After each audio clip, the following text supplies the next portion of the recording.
Hello दोस्तों, स्वागत है आपका इस वीडियो में। आज हम करने वाले हैं ABC model of flower lecture number 3।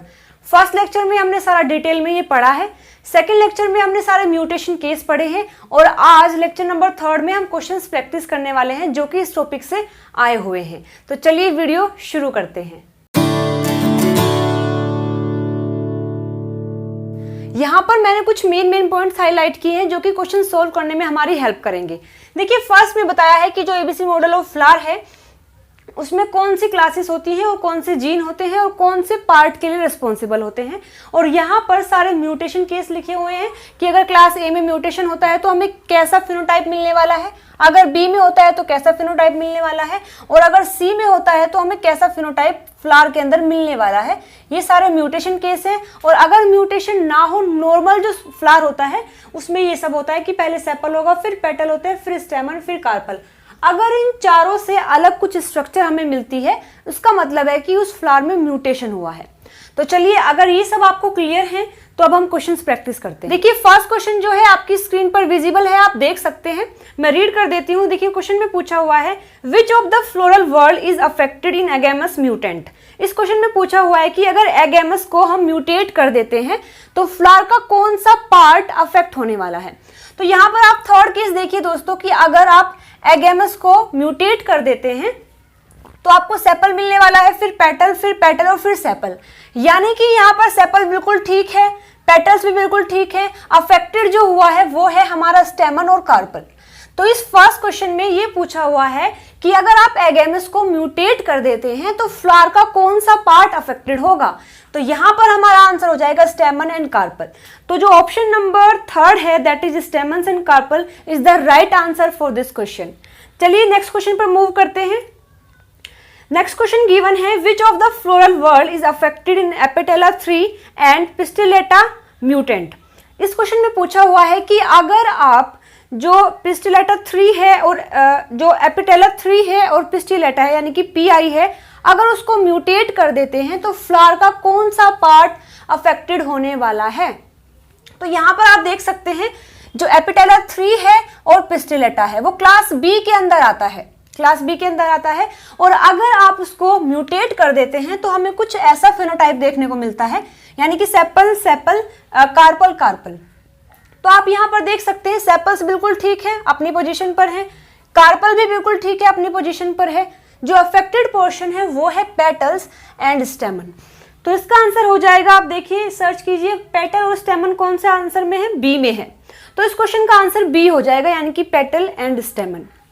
चलिए थर्ड क्वेश्चन पर मूव करते हैं। थर्ड में पूछा है कि floral organ development is controlled by overlapping expression of A class, B class and C class gene in different whorl. इसमें नॉर्मल बताया है कि हम जानते हैं कि क्लास ए, क्लास बी और क्लास सी रिस्पॉन्सिबल होते हैं एक फ्लावर की प्रॉपर डेवलपमेंट के लिए। लेकिन आपके पास एक प्लांट है जो कि म्यूटेंट है और उसके फ्लावर में सेपल्स हैं, फिर सेपल्स हैं, फिर कार्पल्स हैं, फिर कार्पल्स हैं। मतलब कि चारों वर्ल्ड में क्या है, सेपल कार्पल एंड कार्पल है। अब पूछा है कि mutation in which one of the following is cause for the mutant phenotype. यानी कि अगर हमें ये फिनोटाइप मिला है तो कौन सी क्लास में म्यूटेशन हुआ है। ठीक है, तो देखिए फिनोटाइप क्या है, सेपल है, कार्पल है एंड कार्पल है। अगर हमें ऐसा फ्लावर मिलता है तो इसका मतलब है कि म्यूटेशन हुआ है क्लास बी के अंदर। तो यानी कि क्लास बी में म्यूटेशन होगा तो हमें ये फिनोटाइप मिलने वाला है। तो आंसर क्या हो जाएगा दोस्तों, आंसर जो सेकंड इसमें गिवन है, सेकंड आंसर जो गिवन है that is B class gene only. आप देख सकते हैं कि यहाँ पर केवल बी क्लास में म्यूटेशन होने से ही हमें ये फिनोटाइप मिल जाता है। तो इसका मतलब है कि B class gene only is the right answer for this question. चलिए नेक्स्ट क्वेश्चन देखते हैं। Individual and overlapping expression of homeotic gene in adjacent whorl of a flower determine the pattern of floral organ development. हमें given है कि एक Arabidopsis mutant है जिसमें जो फिनोटाइप क्या है, पहले कार्पल है, फिर स्टेमन है और फिर कार्पल है। और पूछा गया है कि कौन से जीन में म्यूटेशन होने के बाद हमें ये फिनोटाइप देखने को मिलता है। तो देखिए क्या है, पहले कार्पल, स्टेमन कार्पल, यानी कि कार्पल स्टेमन कार्पल। तो हम बोल सकते हैं कि अगर हमें ये फिनोटाइप मिलता है तो इसका मतलब है कि क्लास ए में म्यूटेशन हुआ है। तो यहाँ पर क्लास ए तो गिवन नहीं है। अब हम ये भी जानते हैं कि क्लास ए के अंदर एपिटेला 1 और एपिटेला 2 जीन आते हैं। तो यहाँ पर एपिटेला 1 भी गिवन नहीं है, लेकिन फर्स्ट ऑप्शन में आप देखिए एपिटेला 2 गिवन है, तो यानी कि इसका answer apetala 2, first option is the right answer for this question. ठीक है, अब आगे मूव करते हैं। क्वेश्चन गिवन है, Based on ABC model during flower development, loss of class A activity result in the formation of only stamen and carpel।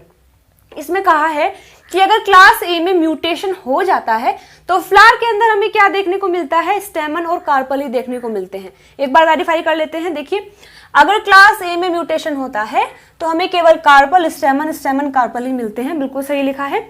आगे है, which of the following floral organ identity gene control the class A activity. इसमें पूछा है आगे कि जो class ए होती है उसके अंदर कौन कौन से जीन कंट्रोल करते हैं। तो ये काफी इजी आंसर है।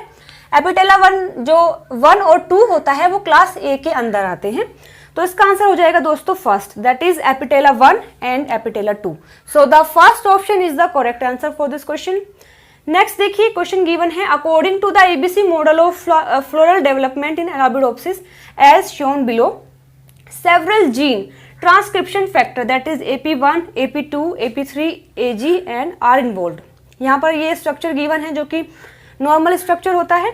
आगे लिखा है, which one of the following statement is correct. हमें 4 ऑप्शन गिवन है, उसमें से हमें बताना है कि कौन सा ऑप्शन सही दिया हुआ है। देखिए, रीड कर लेते हैं।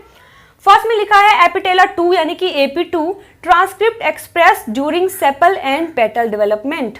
फर्स्ट में है कि जो AP2 होता है जब सेपल और पेटल फॉर्म होती है फ्लावर के अंदर तो ये जीन रिस्पॉन्सिबल होता है। इसको वेरीफाई कर लेते हैं। देखिए, यहां पर हम देख सकते हैं एपिटेला 2 और एपिटेला 2। यहां पर सेपल के फॉर्मेशन में भी एपिटेला 2 प्रेजेंट है और पेटल की फॉर्मेशन में भी एपिटेला 2 प्रेजेंट है। तो ये ऑप्शन बिल्कुल सही दिया है कि एपिटेला 2 सेपल में भी हेल्प करता है और पेटल की फॉर्मेशन में भी हेल्प करता है। तो ये ऑप्शन हमारा सही हो गया। नेक्स्ट देख लेते हैं, agamous is considered as class A gene. इसमें कहा है कि जो एगेमस है यानी कि AG है वो क्लास ए का जीन होता है। ये बिल्कुल गलत है क्योंकि एगेमस क्लास सी का पार्ट होता है ना कि ए का, तो ये गलत हो गया। नेक्स्ट है, AP1 express during carpel development. जो AP1 होता है वो कार्पल की फॉर्मेशन के लिए माना जाता है। ये बिल्कुल गलत है। AP1 सेपल में हेल्प करता है ना कि कार्पल में, तो ये भी गलत हो गया। फोर्थ गिवन है AP3 express during sepal development, यानी कि जो AP3 है यहाँ पर जो है वो सेपल के लिए हेल्प करता है। नहीं, सेपल के लिए केवल AP1, AP2 होता है, AP3 पेटल के लिए होता है। तो ये ऑप्शन भी गलत हो गया। तो यहाँ पर जो फर्स्ट ऑप्शन है वो सही है इस क्वेश्चन के लिए। नेक्स्ट क्वेश्चन दोस्तों, ये गेट में आया हुआ है, काफी बड़ा क्वेश्चन है, आप इसको एक बार अच्छे से रीड कर लेना। लेकिन मैं बता देती हूँ क्वेश्चन में पूछा क्या है। देखिए, पहले आपको गिवन है कि जो क्लास ए होती है, बी होता है और सी होता है, ये फ्लावर की फॉर्मेशन के लिए रिस्पॉन्सिबल होता है। अब इसमें पूछा हुआ है कि जो क्लास ए है, class A and class C के अंदर कैसा रिलेशन होता है, यानी क्लास ए और सी में कैसा रिलेशन होता है। और हमने फर्स्ट लेक्चर में पढ़ा था कि जो ए होता है वो एंटागोनिस्टिक होता है सी के, और देखो एंटागोनिस्टिक का जो साइन होता है वो कुछ इस तरीके से होता है, और ये सी के एंटागोनिस्टिक होता है। और सी भी क्या होता है, सी भी ए के एंटागोनिस्टिक होता है। इसका मतलब है कि ए क्या करता है, सी को रोकता है और सी ए को रोकता है। तो कुछ ऐसी रिलेशन होती है क्लास ए और सी के बीच में। और यहाँ पर आपको 4 ऑप्शन गिवन है और पूछा हुआ है कि कौन सा जो रिप्रेजेंटेशन है वो सही है। तो देखिए, फर्स्ट में क्या गिवन है कि ए और सी के बीच में कुछ ऐसा रिलेशन होता है, यानी कि ए सी के बीच में कुछ ऐसा रिलेशन होता है, जो कि बिल्कुल गलत है। हमने पढ़ा है कुछ ऐसा होता है, ऐसा नहीं होता है। इसका मतलब होता है कि वो एक दूसरे को अपोजिट नहीं करते, यानी कि रोकते नहीं है, एक दूसरे के लिए एक्टिवेशन का काम करते हैं। तो ये गलत है, ऐसा नहीं है। अब देखिए, बी में क्या गिवन है कि ए क्या करता है, सी को एक्टिवेट करता है, बट सी क्या करता है, ए को रोकता है। तो ये भी गलत है क्योंकि दोनों एक दूसरे को रोकते हैं। और थर्ड ऑप्शन में गिवन है कि जो ए है वो सी को रोकता है और सी क्या करता है, ए को रोकता है। तो ये बिल्कुल सही है, हमने यहाँ पर भी ये ऐसे ही पढ़ा है। और फोर्थ जो ऑप्शन है उसमें कह रहा है कि ए क्या करता है, सी को रोकता है, यहाँ तक सही है, लेकिन सी क्या करता है, ए को एक्टिवेट करता है, ये गलत हो जाता है। तो इस तरीके से इस क्वेश्चन का आंसर हो गया है थर्ड ऑप्शन। तो इसका थर्ड ऑप्शन है आंसर। तो आज की इस वीडियो में दोस्तों इतना ही। जानकारी अगर आपको अच्छी लगी है तो वीडियो को लाइक, शेयर, सब्सक्राइब जरूर से करना। Thank you.